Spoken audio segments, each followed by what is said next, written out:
Green Park Coaching Center. All India first rank. 720 out of 720. Number of students joined MBBS in 2024, 1951. Green Park Coaching Center. இன்றைக்கு கமல்ஹாசன் அவர்கள் பேசிய ஒரு பேச்சுக்கு பெரிய எதிர்ப்பு கர்நாடகாவில். அவருடைய திரைப்படத்தையே திரையரங்குகளில் ஓட்டவிட மாட்டோம் என்றெல்லாம் எதிர்ப்பு தெரிவிக்கிறார்கள். தமிழிலிருந்துதான் கன்னடம் தோன்றியது என்ற கருத்தை அவர்களால் ஏற்க முடியவில்லை. ஆனால்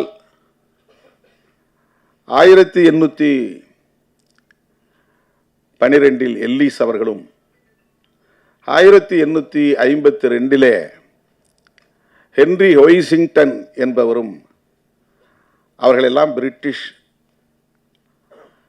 குடிமக்கள், ஆங்கிலேயர்கள். அவர்கள் தமிழை கற்று, தமிழை ஆய்ந்து, தமிழ் அறிஞர்களோடு உரையாடி, அவர்கள் தென்னிந்திய மொழிகளான தமிழ், தெலுங்கு, கன்னடம், மலையாளம், துளு போன்ற மொழிகளை எல்லாம் ஒப்பீடு செய்து, அதன் அடிப்படையில் அவர்கள் முன்வைத்த கருத்து இந்த மொழிகளுக்கெல்லாம் மூலமொழி தமிழ் என்ற கருத்தை உறுதிப்படுத்தி இருக்கிறார்கள்.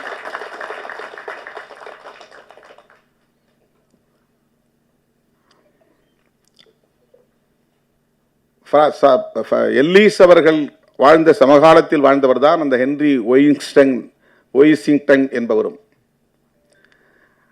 அவருக்கு பிறகுதான், எல்லிஸுக்கு பிறகு 40 ஆண்டுகளுக்கு பிறகு 1856 கால்டுவெல் திராவிட மொழிகளின் ஒப்பிலக்கணம் எழுதுகிறார்.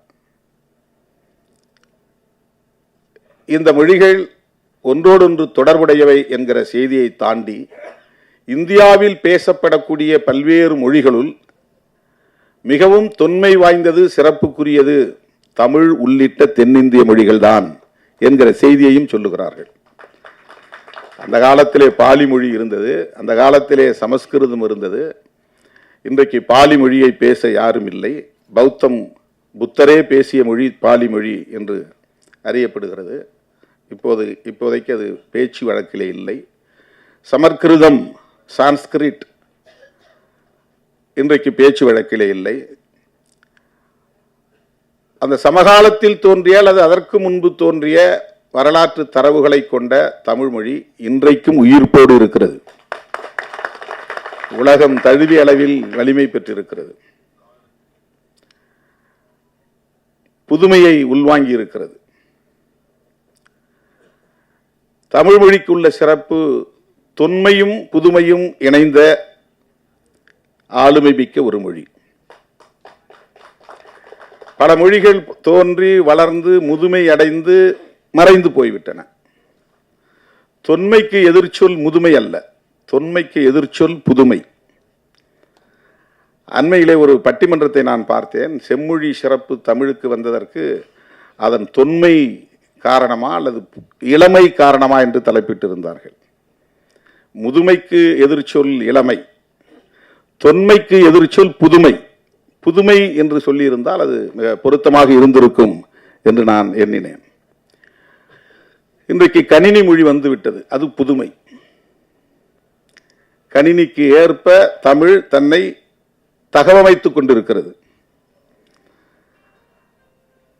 அந்த அளவுக்கான செறிவை பெற்றிருப்பதால், செம்மை அடைந்திருப்பதால் அது செம்மொழி. செம்மை அடைந்திருப்பது என்றால் செழுமை அடைந்திருப்பது என்று பொருள். செழுமை உருவதைத்தான் செம்மை உருவது என்று நாம் சொல்லுகிறோம். செம்மையுற்ற ஒரு மொழி, எல்லா வளங்களையும் கொண்ட செழுமையுற்ற செம்மையுற்ற மொழி, அதனால் இது செம்மொழி. செம்மொழி என்பது சிவப்பு மொழி அல்ல. செம்மொழி என்பது செம்மையுற்ற மொழி. செம்மையுற்ற மொழி என்றால் செழுமையுற்ற மொழி. செழுமையுற்ற என்றால் எல்லா வளங்களையும் உள்ளடக்கிய மொழி என்று வரும்.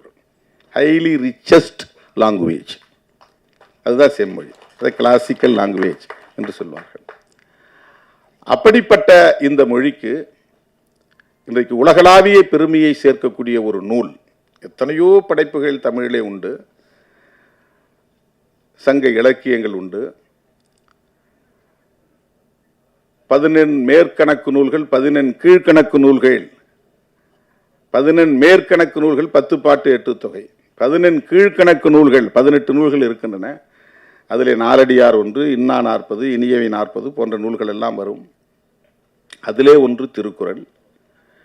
இத்தனை நூல்கள் தமிழுக்கு சிறப்பு சேர்க்கிற, பெருமை சேர்க்கிற, பல்வேறு கருத்தியலை கொண்டிருக்கிற, கோட்பாடுகளை கொண்டிருக்கிற, தமிழர்களின் மாண்பை பறைசாற்றுகிற எத்தனை படைப்புகள் இருந்தாலும் அந்த 18 கீழ்கணக்கு நூல்களிலே திருக்குறள் மட்டும்தான் உலகளாவிய நூற்றுக்கணக்கான மொழிகளில் மொழியாக்கம் செய்யப்பட்டிருக்கிறது.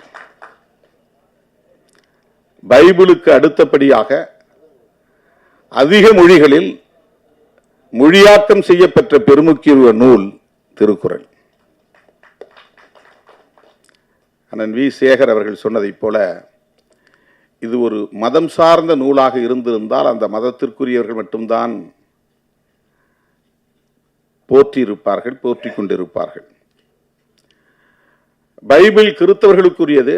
அதனால் உலகத்தில் எந்தெந்த மொழியை பேசுகிறவர்களும் கிறித்தவத்தை ஏற்றுக்கொண்டிருந்தால் அந்த மொழியிலே பைபிளை மொழியாக்கம் செய்கிறார்கள். குர்ஆன் இஸ்லாமியர்களுக்குரியது. இஸ்லாமியர்கள் உலகம் தழுவிய அளவில் வாழ்கிறார்கள். அவர்கள் என்னென்ன மொழிகளை தாய்மொழியாக கொண்டிருக்கிறார்களோ அந்த மொழிகளில் குர்ஆனை மொழியாக்கம் செய்து கொள்கிறார்கள். அதனால் அனைத்து பிற மொழிகளிலும் மொழியாக்கம் செய்ய வேண்டிய தேவை வருகிறது இஸ்லாமியர்களுக்கு.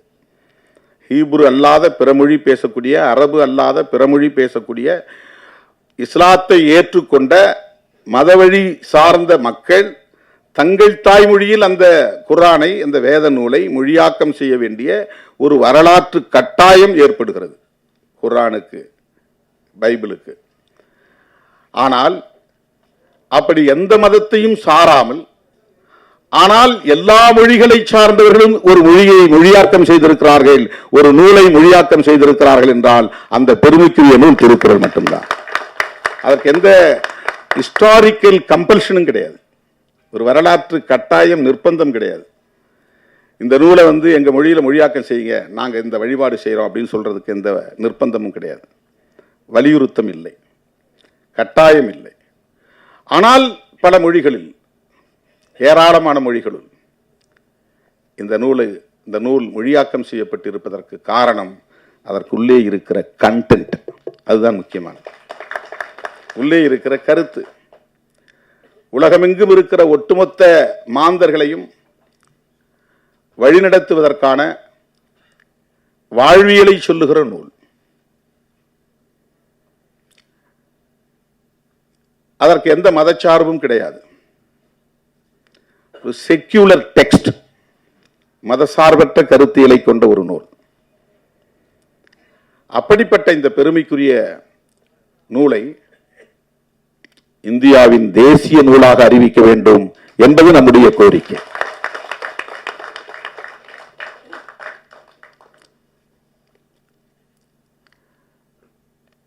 ஆனால் அது இன்னும் எடுபடவில்லை. நம்முடைய குரல் இன்னும் வலுவாக ஒலிக்க வேண்டிய தேவை இருக்கிறது.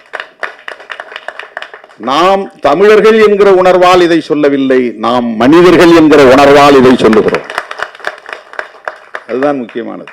அந்த மொழி சார்பு கூட திருக்குறளுக்கு இல்லை. நாங்கள் தமிழர்கள், எங்கள் மொழி மேலானது, உயர்ந்தது என்கிற அந்த சார்பு நிலை கூட திருக்குறளுக்கு கிடையாது. அதனால் எங்கள் மொழியில் எழுதப்பெற்ற நூல், எனவே இதை தேசிய நூலாக்க வேண்டும் என்று நாம் கோரவில்லை. எங்கள் தாய்மொழியில், தமிழ் மொழியில் படைக்கப்பெற்ற நூல், அதனால் தமிழர்களாய் இருக்கிற நாங்கள் கோரிக்கை வைக்கிறோம் என்று சொல்லவில்லை.